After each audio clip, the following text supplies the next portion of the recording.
Suatu hari, Rasulullah Shallallahu Alaihi Wasallam meminta beberapa sahabat untuk membawanya ke masjid. Rasulullah minta untuk didudukkan di mimbar. Kemudian beliau meminta Bilal memanggil semua sahabat untuk datang ke masjid. Rasulullah Shallallahu Alaihi Wasallam bersabda, "Wahai sahabat-sahabatku semua, aku ingin bertanya, apakah telah aku sampaikan semua kepadamu? Bahwa sesungguhnya Allah Subhanahu wa Ta'ala itu adalah Tuhan yang layak disembah." Semua sahabat menjawab dengan suara bersemangat, "Benar wahai Rasulullah. Engkau telah sampaikan kepada kami bahwa sesungguhnya Allah Subhanahu wa Ta'ala adalah Tuhan yang layak disembah." Kemudian Rasulullah Shallallahu Alaihi Wasallam bersabda, "Persaksikanlah ya Allah, sesungguhnya aku telah menyampaikan amanah ini kepada mereka." Kemudian Rasulullah bersabda lagi, dan setiap apa yang Rasulullah sabdakan selalu dibenarkan oleh para sahabat.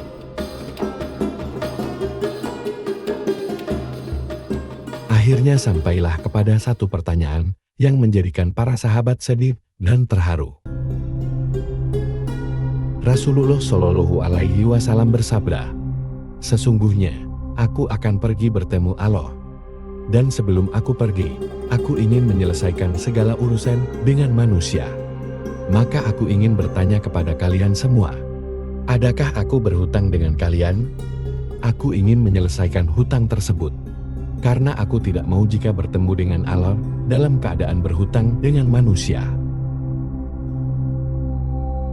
Ketika itu semua sahabat diam, dan dalam hati masing-masing berkata, "Mana ada Rasulullah Shallallahu Alaihi Wasallam berhutang dengan kita? Kamilah yang banyak berhutang dengan Rasulullah." Tiba-tiba bangun seorang lelaki yang bernama Akasyah, lalu dia berkata, "Ya Rasulullah, aku ingin sampaikan masalah ini. Seandainya ini dianggap hutang, maka aku minta kau selesaikan.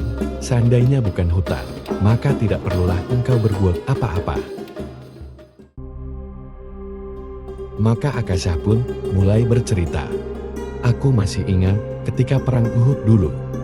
Satu ketika engkau menunggang kuda, lalu engkau pukulkan kemeti ke belakang kuda.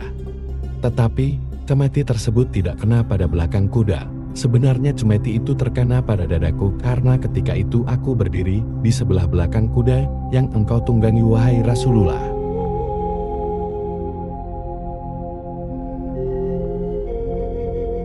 Mendengar yang demikian, Rasulullah Shallallahu Alaihi Wasallam berkata, "Sesungguhnya itu adalah hutang wahai Akasyah. Kalau dulu aku pukul engkau, maka hari ini aku akan terima hal yang sama." Dengan suara yang agak tinggi, Akasyah berkata, "Kalau begitu aku ingin segera melakukannya wahai Rasulullah." Akasyah seakan-akan tidak merasa bersalah mengatakan demikian, sedangkan ketika itu sebagian sahabat berteriak memarahi Akasyah, "Sesungguhnya engkau tidak berperasaan wahai Akasyah, bukankah baginda sedang sakit?" Akasyah tidak menghiraukan semua itu. Rasulullah Shallallahu Alaihi Wasallam meminta Bilal mengambil cemeti di rumah Fatimah.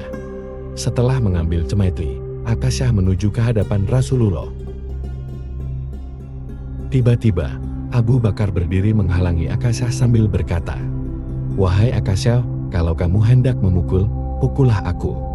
Aku orang yang pertama beriman dengan apa yang Rasulullah Shallallahu Alaihi Wasallam sampaikan. Akulah temannya di kala suka dan duka. Kalau engkau hendak memukul, maka pukullah aku."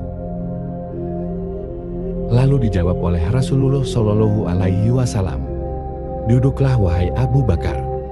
Ini antara aku dengan Akasyah." Akasyah menuju ke hadapan Rasulullah. Tiba-tiba, bangunlah kedua cucu kesayangan Rasulullah Shallallahu Alaihi Wasallam, yaitu Hasan dan Husain. Mereka berdua merayu dan beronta, "Wahai paman, pukullah kami paman. Kakek kami sedang sakit, pukullah kami wahai paman. Sesungguhnya kami ini adalah cucu kesayangan Rasulullah, pukullah kami wahai paman."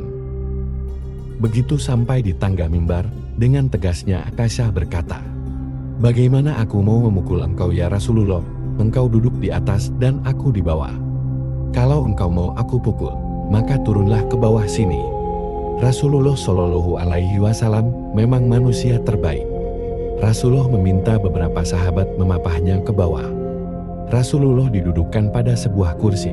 Lalu dengan suara tegas, Akasha berkata lagi, "Dulu waktu engkau memukul aku tidak memakai baju, ya Rasulullah." Tanpa berlama-lama dalam keadaan lemah, Rasulullah membuka bajunya. Kemudian, terlihatlah tubuh Rasulullah yang sangat indah, sedang beberapa buah batu terikat di perut Rasulullah pertanda Rasulullah sedang menahan lapar. Kemudian Rasulullah Shallallahu Alaihi Wasallam berkata, "Wahai Akasha, bersegeralah dan janganlah kamu berlebih-lebihan, nanti Allah akan murka padamu." Akasha terus menghampiri Rasulullah Shallallahu Alaihi Wasallam. Tangan yang memegang kemeti untuk dipukulkan ke tubuh Rasulullah Shallallahu Alaihi Wasallam. Rupanya dilempar cemeti itu sambil terus memeluk tubuh Rasulullah Shallallahu Alaihi Wasallam serat-eratnya. Sambil berteriak menangis, Akasha berkata, "Ya Rasulullah, ampunkanlah aku, maafkanlah aku, mana ada manusia yang sanggup menyakiti engkau ya Rasulullah, sengaja aku melakukannya, agar aku dapat merapatkan tubuhku dengan tubuhmu." Allahumma sholli ala Sayyidina Muhammad wa ala ali Sayyidina Muhammad. Ya Allah, limpahkanlah rahmat kepada Nabi Muhammad dan kepada keluarga Nabi Muhammad. Terima kasih. Semoga kisah ini semakin meningkatkan iman kita kepada Allah Subhanahu wa Ta'ala dan Rasulullah Shallallahu Alaihi Wasallam. Dan semoga kita dipertemukan dengan Rasulullah Shallallahu Alaihi Wasallam besok di akhirat. Amin ya Robbal Alamin.